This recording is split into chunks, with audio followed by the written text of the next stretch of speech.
RVS వీక్షకులకు ముందుగా మహాశివరాత్రి శుభాకాంక్షలు. మహాశివరాత్రి ప్రత్యేక కార్యక్రమం శివహానికి స్వాగతం సుస్వాగతం.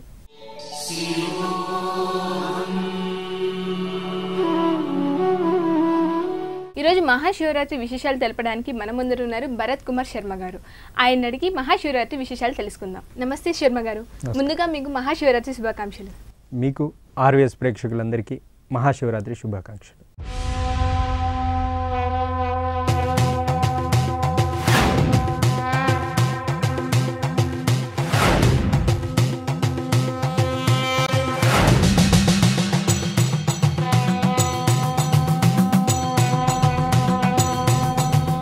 శర్మ గారు, శివుడు లింగోద్భవమూర్తి ఎలా అయ్యారు? శివరాత్రి విశేషాలు తెలపండి. సాధారణంగా ప్రతి నెల కృష్ణ చతుర్దశి రోజున శివరాత్రి వస్తూనే ఉంటుంది. మరి దాన్ని మనం మాస శివరాత్రి అనే పేరుతో పిలుస్తాం. అదేవిధంగా మాఘ బహుళ చతుర్దశి నాడు వచ్చేటువంటి శివరాత్రిని మహాశివరాత్రి అని చెప్పి పిలుచుకోవడం పరిపాటిగా వస్తుంది.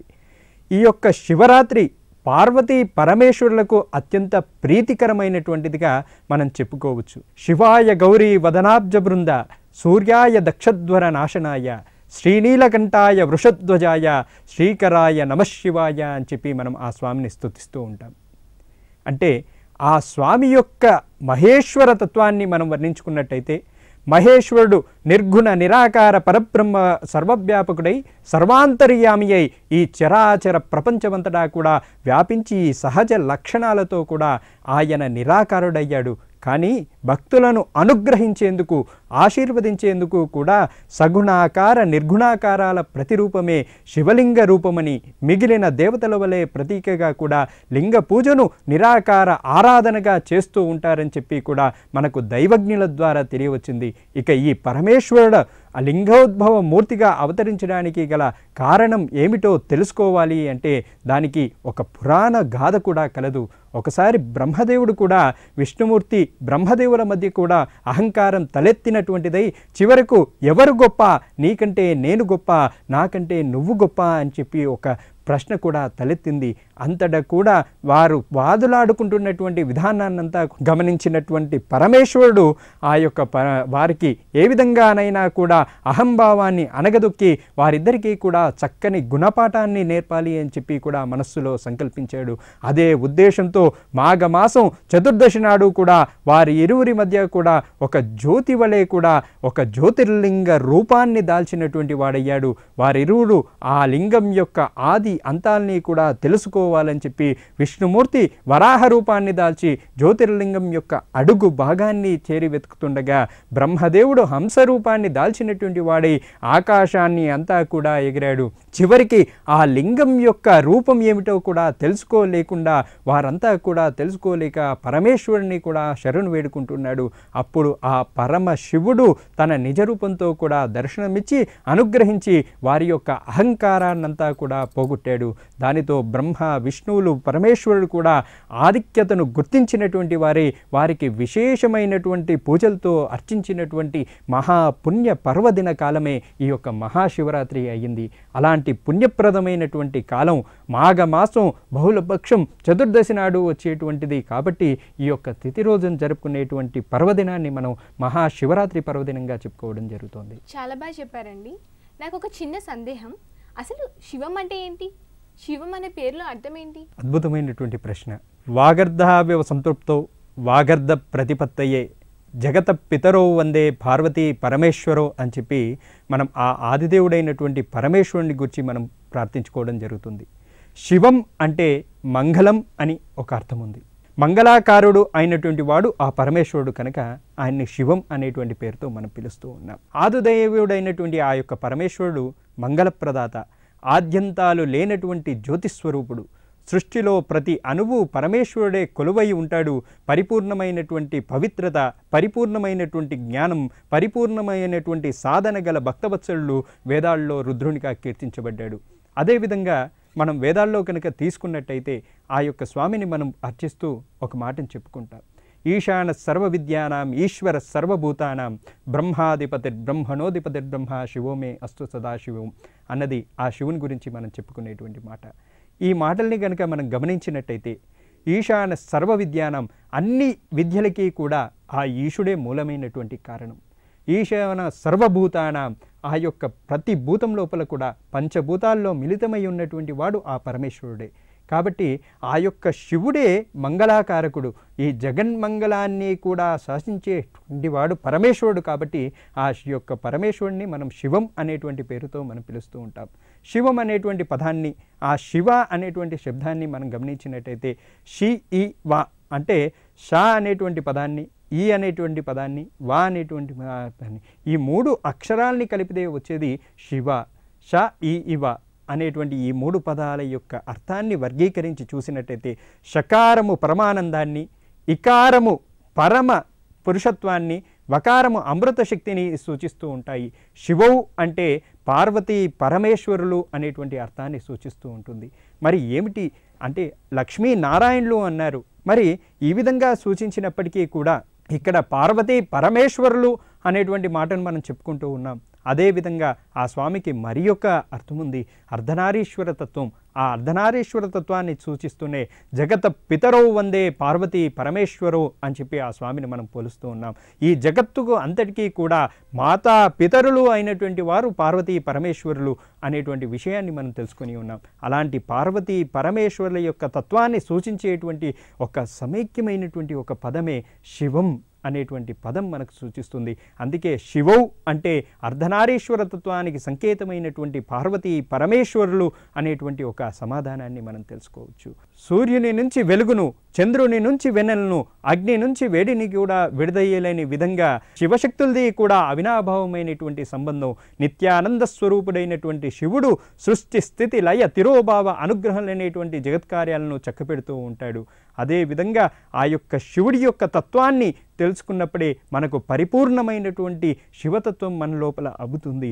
అందుకే మహాశివరాత్రిన శివపూజ మనం చేసి ఆ స్వామిని అర్చించి మన లోపల ఉన్నటువంటి భక్తి ప్రపత్తుల్ని చాటుకున్నట్టయితే ఆ స్వామి యొక్క కరుణ కటాక్ష వీక్షణాలన్నీ కూడా మన అందరిపైన కలుగుతాయి అనేటువంటిది ఆ భక్తుల యొక్క ప్రగాఢమైనటువంటి విశ్వాసం. శర్మ గారు, ఈరోజు మహాశివరాత్రి సందర్భంగా శివుడికి అర్పించవలసిన పుష్పం గురించి వివరిస్తారా? కేవలం మహాశివరాత్రి పర్వదినమే కాదు, ప్రతిరోజు కూడా శివుణ్ణి పుష్పాలతో పూజించడం వల్ల 10 అశ్వమేధ యాగాలు చేసినటువంటి పుణ్య ఫలాన్ని మనం పొందవచ్చు. ఎవరైతే ఆ యొక్క శివుణ్ణి పుష్పాలతో పూజిస్తూ ఉంటారో, కనీసం 8 పుష్పాలతో శివుణ్ణి పూజిస్తారో వారికి కైలాస ప్రాప్తి కలుగుతుంది. శివుని యొక్క పూజకు ఉపయోగించేటువంటి పువ్వులు వాడిపోయినవిగా ఉండకూడదు. కీటకాదులతో కొరకబడినగా ఉండేటువంటివి శివపూజకు పనికిరావు. అలాగే ఇతరుల యొక్క పూల తోటలో దొంగిలించబడినటువంటి పుష్పాలు ఆ శివపూజకు పనికిరావు. అదేవిధంగా శివుడికి ఏదైనా అటవీ ప్రాంతంలో అడవుల్లో లభించేటువంటి పూలని కనుక తీసుకువచ్చి పూజ చేసినట్టయితే మహద్భుతమైనటువంటి ఫలితం కూడా కలుగుతుంది. అలాంటి పూలకి ఎంతో ప్రాముఖ్యత ఉంటుంది. అంటే అడవి ప్రాంతంలో లభించేటువంటి పూలని అని చెప్పి ప్రత్యేకంగా మనం శివుడికి చెప్పుకోవడం జరిగింది.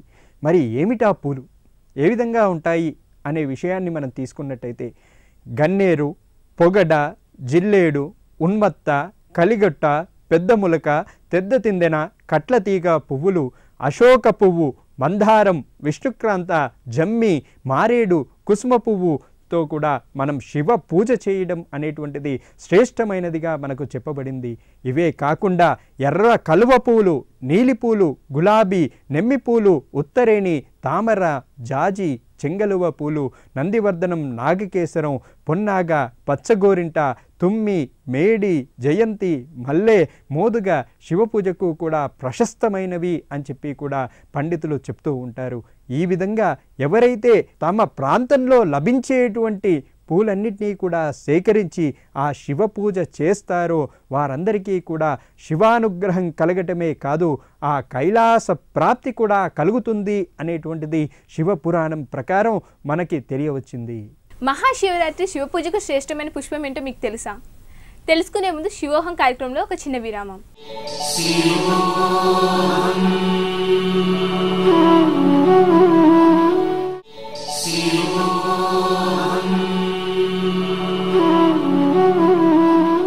శివోహం కార్యక్రమం కార్యక్రమానికి తిరిగి స్వాగతం.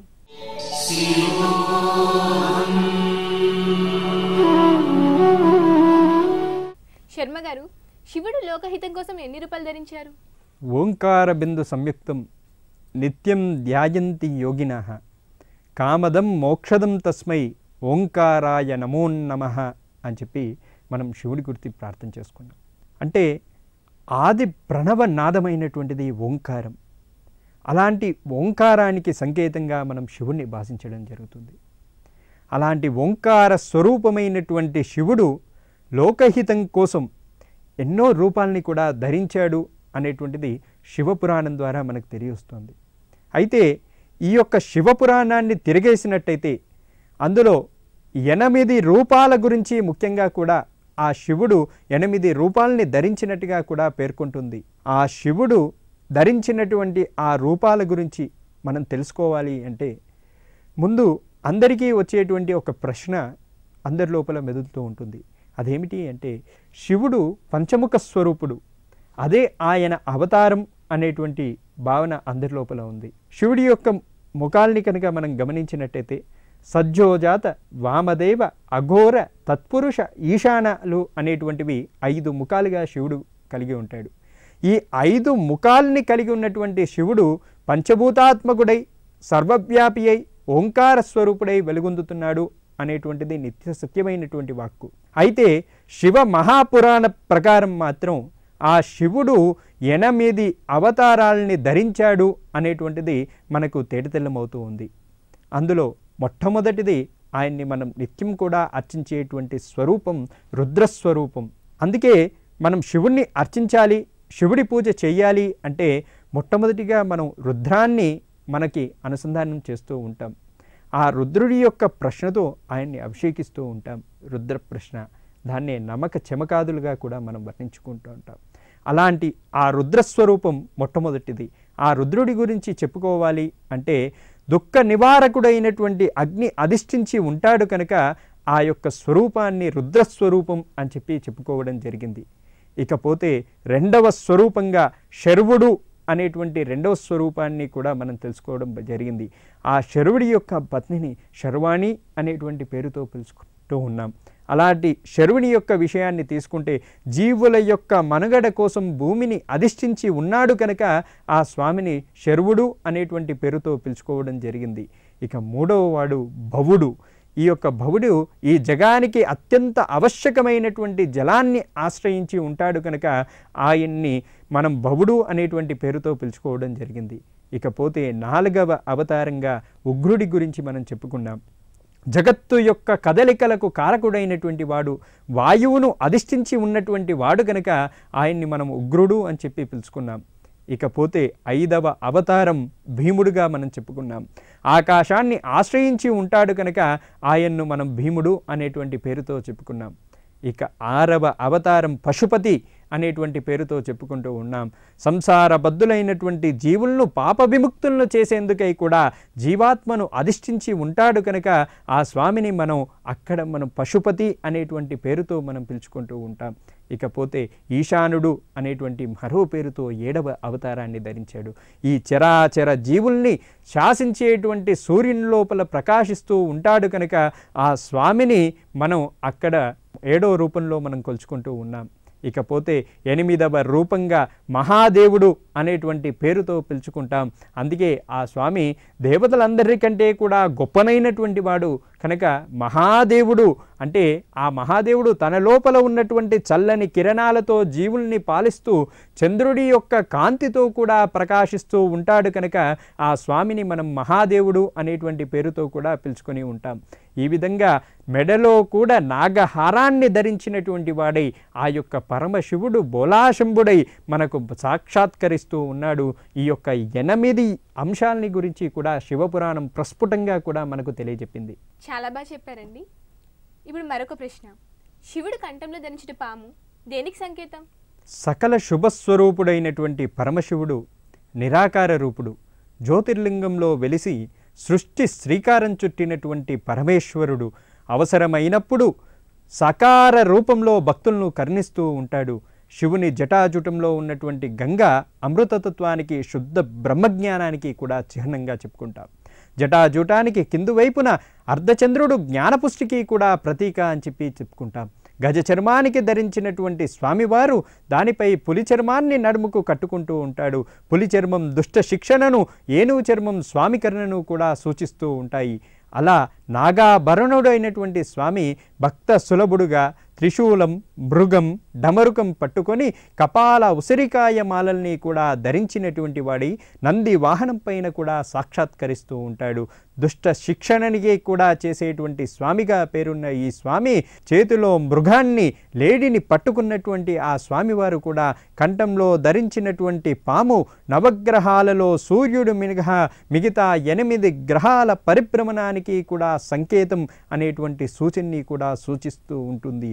శర్మ గారు, అర్ధనారీశ్వర రూపం గురించి వివరిస్తారా?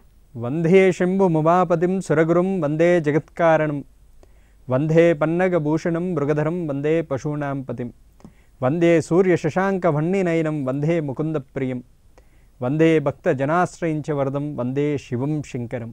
అంటే ఆ శివుడి గురించి, శివతత్వాన్ని గురించి మనం తెలుసుకుంటున్నటువంటి ఈ సమయంలో వందే శంభు ముమాపతిం అని చెప్పి ఆ స్వామిని మనం ప్రార్థించుకోవడం జరిగింది.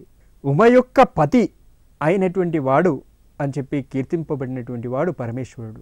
ఏ పరమాత్ముడైనా లేతే ఏ జీవుడైనా కూడా తన యొక్క ఇల్లాల్ని అర్ధాంగి అనేటువంటి పేరుతో పిలుస్తూ ఉంటారు. తన లోపల అర్ధభాగంగా చేసుకున్నటువంటి వాడు కేవలం పరమేశ్వరుడు మాత్రమే.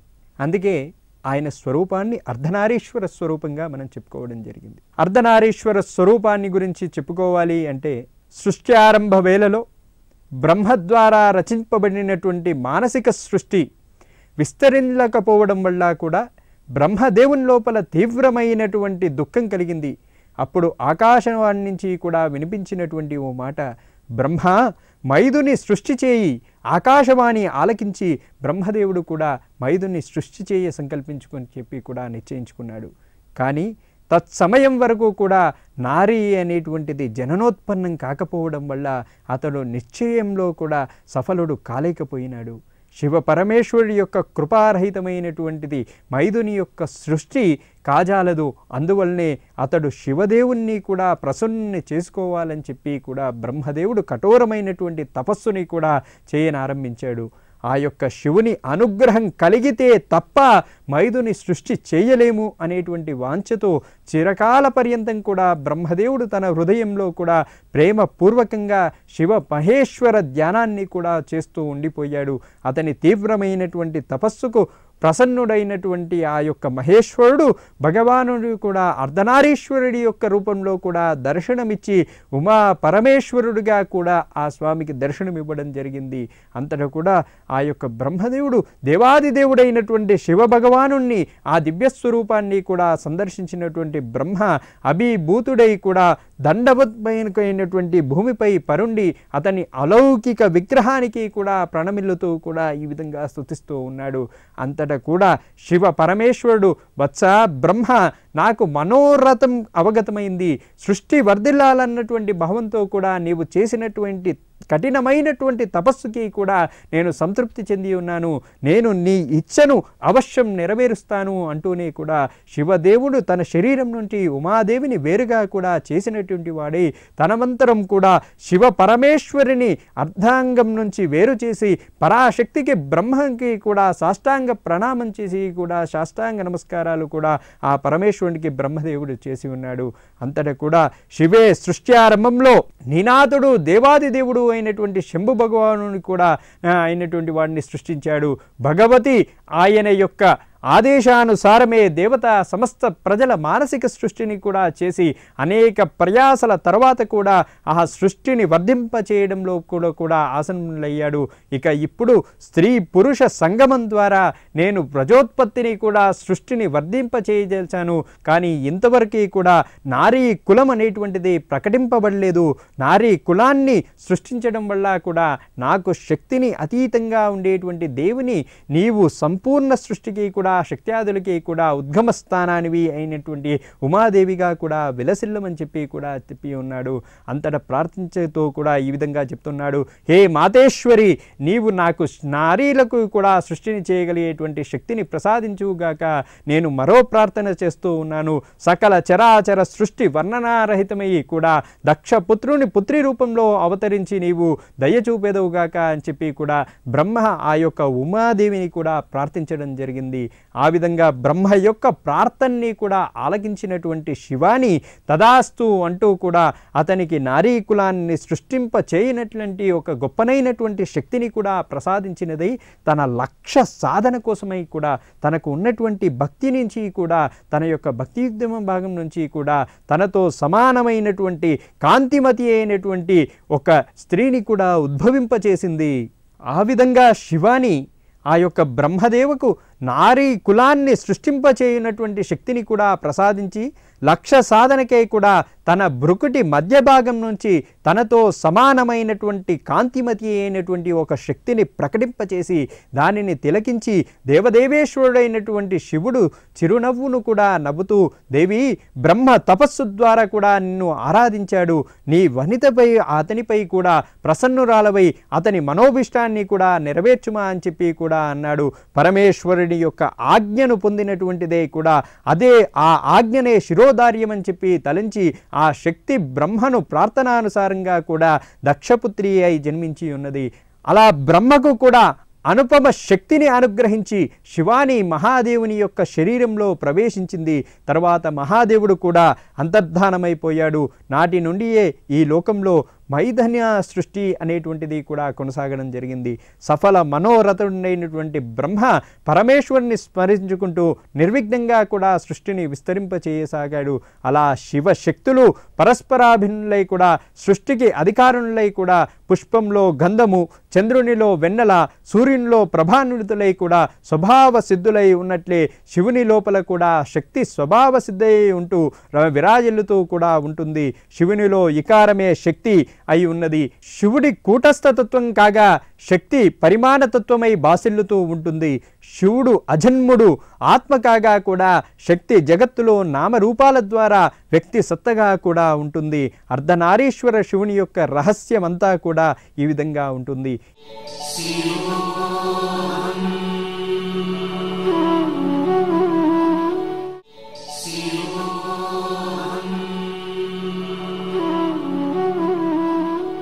చివరిగా ఒక ప్రశ్న, మహాశివరాత్రి జాగరం చేస్తే పునర్జన్మ ఉండదంటారు. ఆ వివరాలు కొంచెం ప్రేక్షకులకు వివరిస్తారా?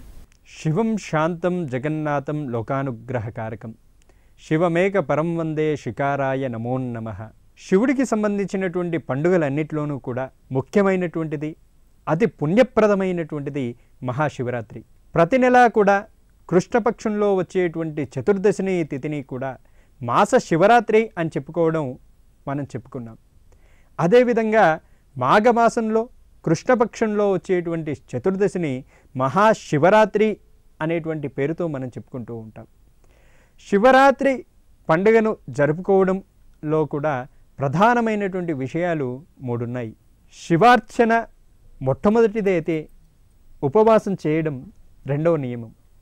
ఇకపోతే మూడవ నియమం ఏంటి అంటే జాగరణ చేయడం అనేటువంటిది. ఇది 3వ నియమంగా కూడా ఆచరణలో ఉన్నటువంటి విధానం. అయితే శివరాత్రి రోజున సూర్యోదయానికి ముందుగా నిద్రలేచి స్నాన సంధ్యాది కార్యక్రమాలన్నింటినీ కూడా పూర్తి చేసుకొని శివలింగాన్ని షోడశోపచారాలతో కూడా పూజించాలి. శివ భక్తులని పూజించి వారికి భోజనం పెట్టి శివాలయానికి వెళ్ళి శివదర్శనం చేసుకోవాలి. ఇది శివార్చన చేసేటువంటి విధానం. ఇది ఇక రెండవది ఉపవాసం. ఉపవాసం అంటే శివరూపాన్ని ధ్యానిస్తూ శివనామస్మరణం చేయడం మాత్రమే. కానీ ఉపవాసం అంటే ఆహారం తీసుకోకుండా ఉండకూడదు అనేటువంటి నియమం కాదు. అంటే ఆ యొక్క శివతత్వం లోపల ఓలలాడుతూ ఉండడమే నిజమైనటువంటి ఉపవాస దీక్షగా మనం చెప్పుకోవచ్చు. ఆహారం తీసుకోకుండా శరీరాన్ని బాధ పెట్టడం అనేటువంటిది అది ఉపవాసం కాదు అనేటువంటి విషయాన్ని మనకు వరాహ ఉపనిషత్తు ప్రస్ఫుటంగా కూడా వ్యాఖ్యానిస్తూ చెప్తూ ఉంది.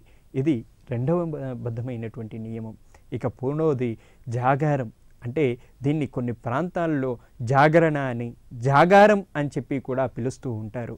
శివరాత్రి నాటి సూర్యాస్తమయం మొదలు మరునాడు సూర్యోదయం వరకు 4 జాములు నిద్రపోకుండా మేలుకొని ఉండటం, ఈ విధంగా చేయడాన్నే జాగారం అని చెప్పి పిలుస్తూ ఉంటారు. ఈ విధంగా జాగారం చేసినటువంటి వారికి మళ్ళీ తల్లి పాలు తాగేటువంటి అవసరం ఉండదు అనేటువంటిది కూడా మనకు శివపురాణం చెప్తూ ఉంటుంది. అంటే తల్లిపాలు తాగే అవసరం ఏమిటి అంటే పునర్జన్మ మళ్ళా ఉండదు అనేటువంటి విషయాన్ని తెలియచెప్పడమే ఇక్కడ తల్లిపాలు తాగేటువంటి అవసరం మరలా లేదు అనేటువంటి వాక్యాన్ని మనం చెప్పుకోవడం జరిగింది. ఈ విధంగా ఎవరైతే ఆ యొక్క శివరాత్రి పూట శివస్మరణతో జాగారాన్ని చేస్తారో వారికి పునర్జన్మ ఉండదు అని చెప్పి తెలియజెప్తోంది మనకు స్కంద పురాణం. శివరాత్రి రోజున భగవన్నామ స్మరణం సమస్తమైనటువంటి పాపాల్ని కూడా నశింపచేస్తుంది. శివరాత్రి నాడు ఉపవాసాన్ని చేసి జాగారాన్ని వర్ణ ప్రసంగాలతోనూ ఎటువంటి ప్రయోజనము లేనటువంటి వాటినో కూడా చూస్తూ కాకుండా శివనామాన్ని స్మరిస్తూ శివశివాదులను కూడా చెప్పుకుంటూ శివనామస్మరణ కూడా చదువుకుంటూ శివలీలలను చూస్తూ చేసినట్లయితే కాలాన్ని సద్వినియోగం చేసుకున్నట్లవుతుంది. అదేవిధంగా పురాణ పుణ్య శ్రవణ ఫలితాన్ని కూడా కలుగుతుంది.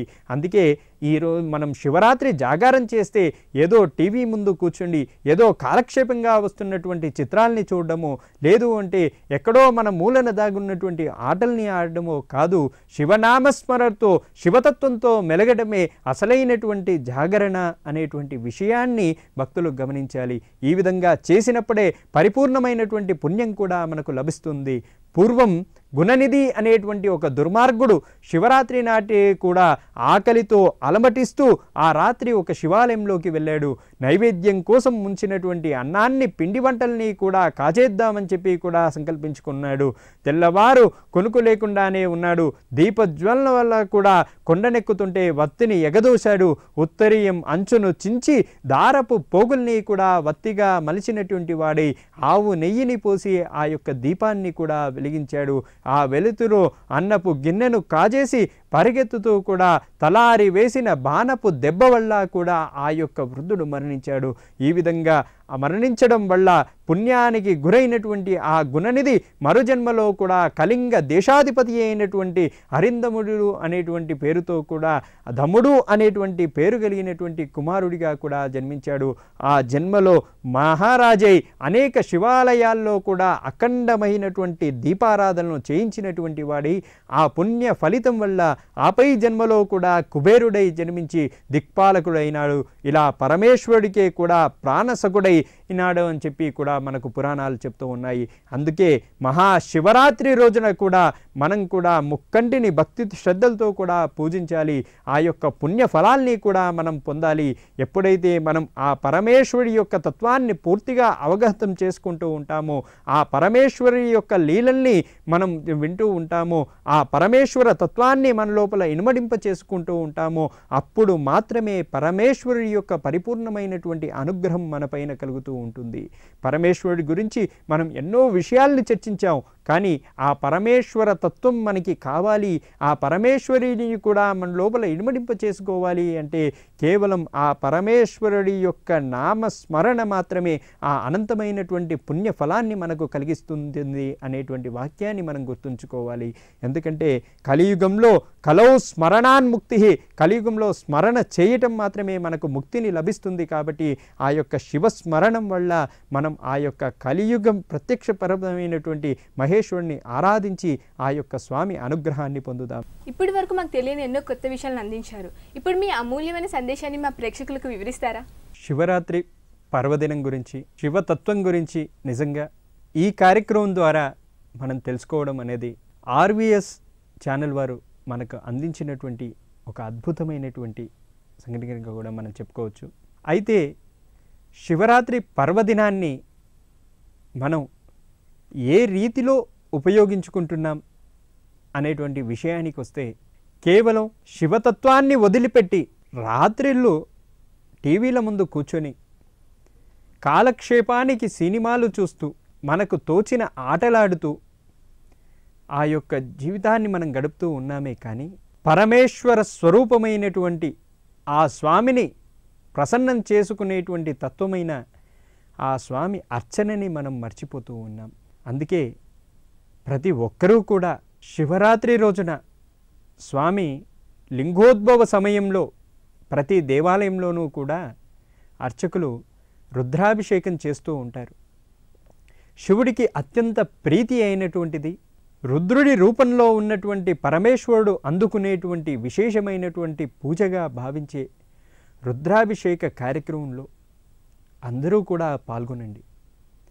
పరమేశ్వరుడు కొలిచిన వారికి కొంగు బంగారమై నిలిచేటువంటి దేవతామూర్తి.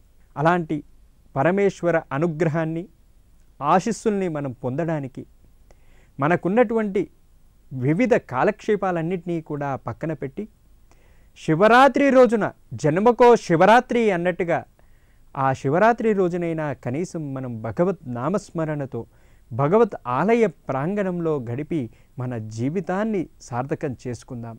మీతో నేను పాలు పంచుకుంటూ ఉంటాను. అందుకే అందరం దేవాలయానికి వెళ్దాం, ఆ పరమేశ్వరుని పూజిద్దాం. పరాత్పరుడైనటువంటి నిరాకార సద్గుణ పురుషుడైనటువంటి పరమేశ్వరుని మనం ఆరాధించి ఆయన అనుగ్రహ ఆశీస్సుల్ని పొందుదాం. శుభం. ఓం తత్సత్.